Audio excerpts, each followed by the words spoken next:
ফের প্রেম করছেন আমির খান, প্রকাশ্যে প্রেমিকার নাম। আবার রয়েছে শাহরুখ খানের সঙ্গে বিশেষ যোগ। অপরদিকে বলিউডের নতুন সিরিয়াল কিসার কে সে, বিষয়টি জানাবো। প্রথমে আসি আমির খানের কাছে। প্রেমে পড়েছেন আমির খান। কিছুদিন আগে এই খবর ছড়িয়ে পড়েছিল। সেই খবর নাকি মোটেই গুজব নয়, সত্যি এক সম্পর্কে জড়িয়েছেন অভিনেতা। আগে জানা গিয়েছিল নতুন প্রেমিকা বেঙ্গালুরু নিবাসী। এবার প্রকাশ্যে এলো তার নাম। সেই মহিলা নামের সঙ্গে নাকি শাহরুখ খানের বিশেষ সম্পর্ক রয়েছে। এরাই ব্যক্তিগত সম্পর্কের জন্য চর্চায় উঠে আসেন আমির। দুবার বিবাহ বিচ্ছেদ হয়েছে আমিরের, কিন্তু দুই প্রাক্তন স্ত্রী ও ছেলে মেয়েদের সঙ্গে সুসম্পর্ক তার। এরাই প্রথম স্ত্রী রীনা দত্তের সঙ্গে দেখা সাক্ষাৎ করেন। দ্বিতীয় স্ত্রী কিরণ রাওয়ের সঙ্গে ছবির কাজ চালিয়ে যাচ্ছেন। কিরণের সঙ্গে বিচ্ছেদের পর শোনা গিয়েছিল দাঙ্গাল খ্যাত অভিনেত্রী ফাতেমা সানা শেখের সঙ্গে সম্পর্কে জড়িয়েছেন আমির।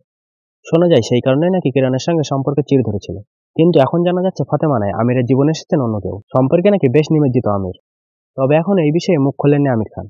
বেঙ্গালুরুর সেই মহিলার নাম নাকি গৌরী। এখানেই শাহরুখের সঙ্গে রয়েছে বিশেষ মিল।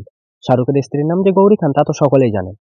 বলিউডের আরও এক খানের জীবনে একই নামের প্রেমিকা। শোনা যাচ্ছে আমিরের পরিবারের সঙ্গে ইতিমধ্যেই দেখা করেছেন বেঙ্গালুরু নিবাসী গৌরী। অপরদিকে জোর কদমে অনুষ্ঠান করছিলেন উদিত নারায়ণ। মঞ্চ থেকে গাইছিলেন টিপ টিপ বর্ষা পানি। এমন সময় তার সঙ্গে ছবি তোলার আবদার নিয়ে হাজির হন এক তরুণী।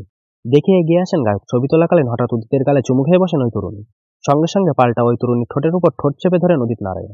ততক্ষণে হই হই দর্শক আসনে হতচকিত হয়ে যান ওই মহিলা অনুরাগী। এরপর সেখান থেকে দ্রুত সরে আসেন তিনি। এই বিতর্ক মিটতে না মিটতেই ফের ভাইরাল অন্য এক তরুণী অনুরাগী ঠোঁটে ঠোঁট লাগিয়ে উদিতের গভীর চুমু। ভাইরাল হওয়ায় দ্বিতীয় ভিডিও খানিক পুরনো। সেখানেও দেখা যাচ্ছে মঞ্চে পারফর্ম করার ফাঁকে নিচে জড়ো হওয়া তরুণ অনুরাগিনীদের দিকে এগিয়ে যাচ্ছেন গায়ক। তাকে কাছে পেয়ে ছবি তোলার হুড়োহুড়ি পড়ে যায় তাদের মধ্যে। তরুণীর দল তাদের পছন্দের গায়ককে কাছে পেয়ে আরো উদ্বেল হয়ে ওঠে। এই মৌকায় এক তরুণীর মুখ টেনে তার ঠোঁটে আচমকা গভীর চুমু গুঁজে দেন উদিত। ভিডিও দেখে স্তম্ভিত সকলেই। গায়ককে ঘিরে নিন্দার ঝড় বেড়েছে আরো। অবশ্য চুম্বন বিতর্কে এর আগে উদিতের ছাপাই ছিল, ব্যাপারটা আর কিছুই নয়, আমার প্রতি অনুরাগীদের ভালোবাসা এবং তাদের প্রতিও পাল্টা আমার ভালোবাসা ও স্নেহ বর্ষণ।